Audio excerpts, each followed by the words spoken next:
mengeluarkan keabsahan atau apabila Bapak Menteri mengesahkan KLB tersebut, demi Allah saya siap bersaksi sampai di pengadilan bahwa KLB tersebut adalah ilegal dan tidak memenuhi syarat. Yang terakhir, permohonan maaf saya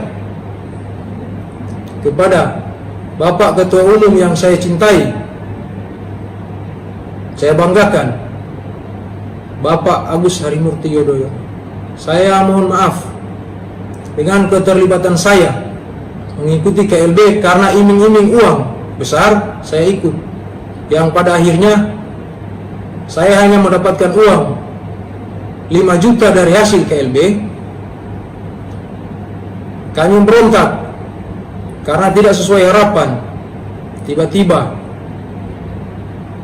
dipanggil dan ditambahin uang 5 juta oleh Bapak M. Nasarudin. Yang pertama dari daerah Maluku, berontak karena tidak sesuai harapan, tidak sesuai iming-iming, tidak sesuai janji. Dengan terlaksananya KLB akan mendapatkan sekian uang, pada akhirnya cuma dapat 5 juta. Yang kedua dari Papua, mereka melakukan lagi pemberontakan, tiba-tiba diamankan juga oleh Pak Nasarudin. Begitu juga dari daerah lain.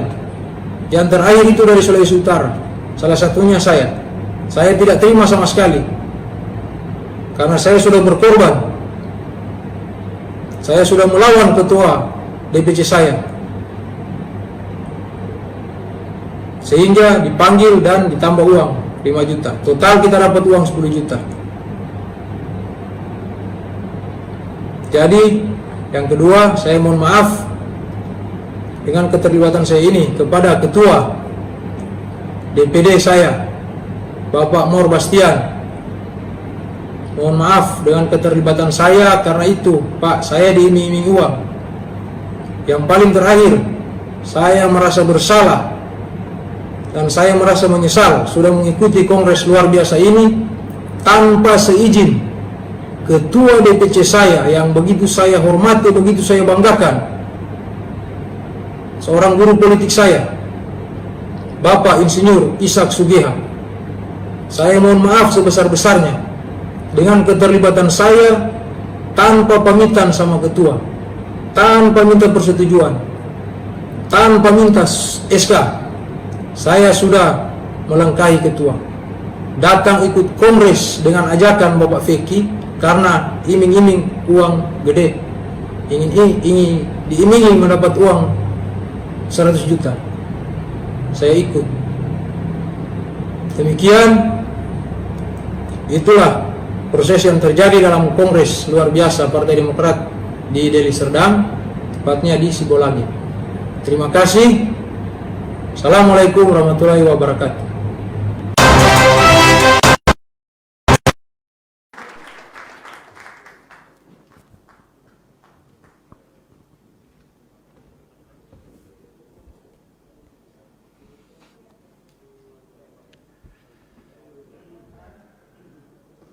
Sudah jelas ya?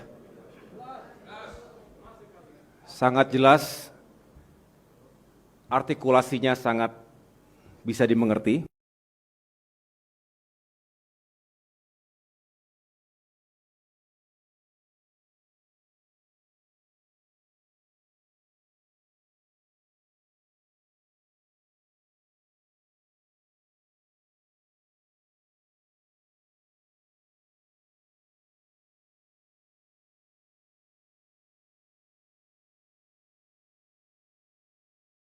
Adalah untuk menegakkan kebenaran dan keadilan.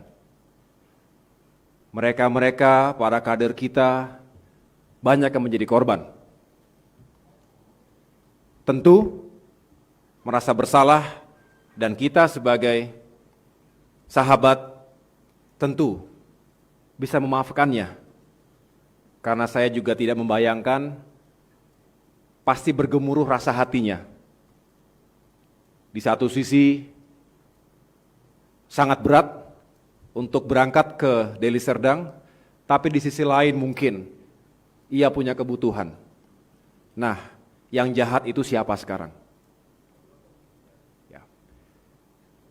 Saya kalau masih ingin diketahui, sebetulnya ada Bung Gerald di sekitar kita ini.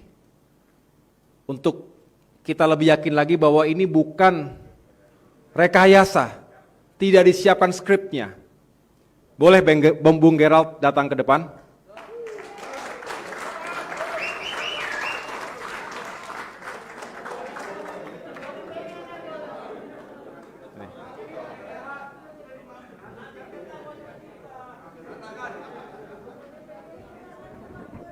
Ada juga sebetulnya satu orang lagi di sini, namanya Bung Rahman Dontili, mantan Ketua DPC Bolaang Mongondo Utara. Ini juga kemarin sudah menyampaikan testimoni. Terima kasih ya Bung Gerald dan Bung Rahman. Saya dapat memahami situasinya. Mudah-mudahan kita bisa tetap bersama. Saya bangga, bagaimanapun saya bangga, kita semua bangga atas keberanian dan kejujuran. Artinya Bung Gerald, Bung Rahman masih punya hati, masih punya kesetiaan bersama para sahabat Partai Demokrat yang memang telah berjuang sekian lama bersama-sama. Ya. Terima kasih sekali lagi. Dan ini cukup banyak yang sudah kita dapatkan. Saya hanya ingin membuktikan Bapak Ibu sekalian, para sahabat dan tentunya masyarakat Indonesia, apa yang terjadi itu sekali lagi tidak bisa dibenarkan. Seperti penuturan dari Bung Gerald dan Bung Rahman. Itu saja poin dari testimoni yang tadi kita saksikan bersama. Terima kasih Bung Gerald, terima kasih Bung Rahman, bisa kembali.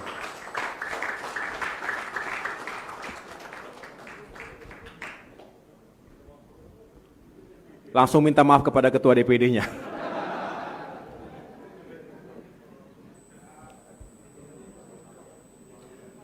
Teman-teman wartawan yang saya cintai dan banggakan,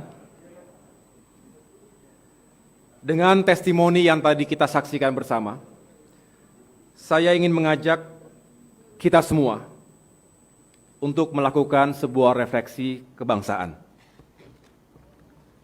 Bangsa kita adalah bangsa yang besar, masyarakat yang berbudaya tinggi, dengan nilai-nilai yang luhur, ramah tamah, sopan dan santun, juga dengan dilandasi oleh nilai-nilai agama dan etika.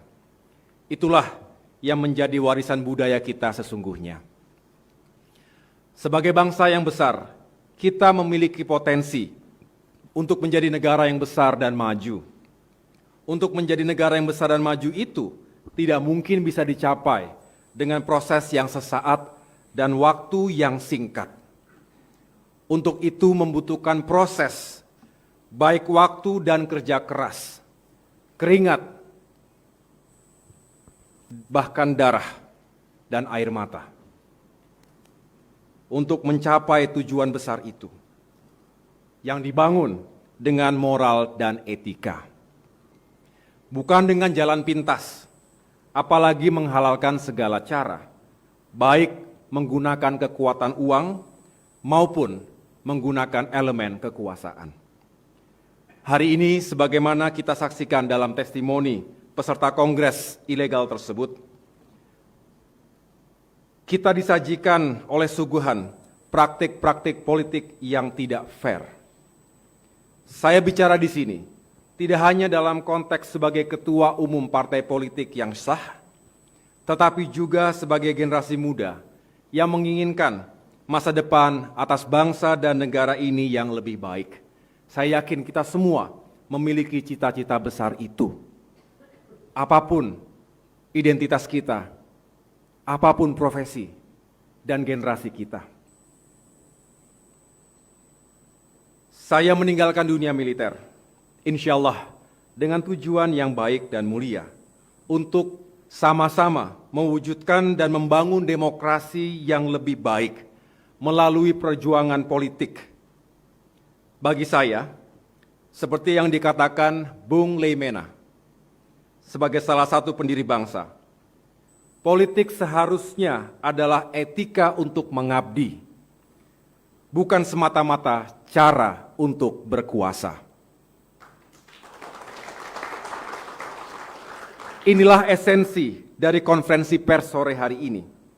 Saya ingin membawa pesan demokrasi yang sehat dan juga nilai-nilai fairness. Kita tidak bisa lagi berkompetisi dengan cara-cara yang tidak fair dan tidak sehat. Karena kompetisi yang tidak fair dan tidak sehat itulah yang mengurungkan niat putra-putri terbaik bangsa untuk masuk dalam gelanggang politik. Untuk itu, yang saya perjuangkan, yang kami perjuangkan, bukan hanya kedaulatan, kehormatan, eksistensi, dan masa depan Partai Demokrat. Tetapi lebih besar dari itu, yang kami dan kita semua perjuangkan adalah nasib dan masa depan demokrasi bangsa kita.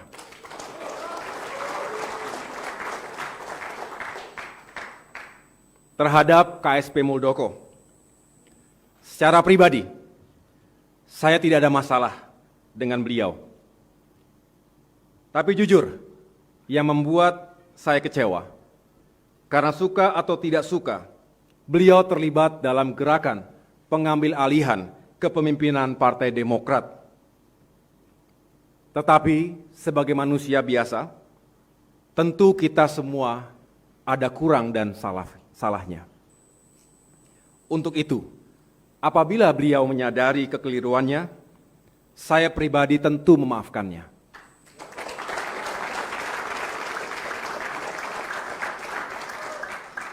Sebagai mantan prajurit dan beliau mantan panglima, saya tetap hormat. Itulah tradisi keprajuritan yang kami junjung tinggi di militer. Once a soldier, always a soldier. Tetapi kami bermohon kebesaran hati untuk bisa menyadari bahwa apa yang telah terjadi dan apa yang dilakukannya memang telah menyakiti ratusan ribu, bahkan jutaan kader dan simpatisan Partai Demokrat.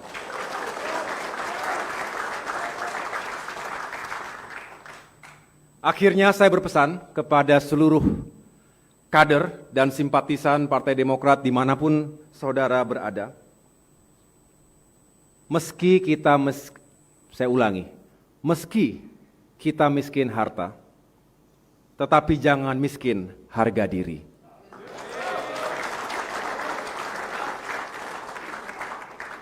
Hiduplah dengan landasan ilmu dan nilai-nilai etika serta moralitas.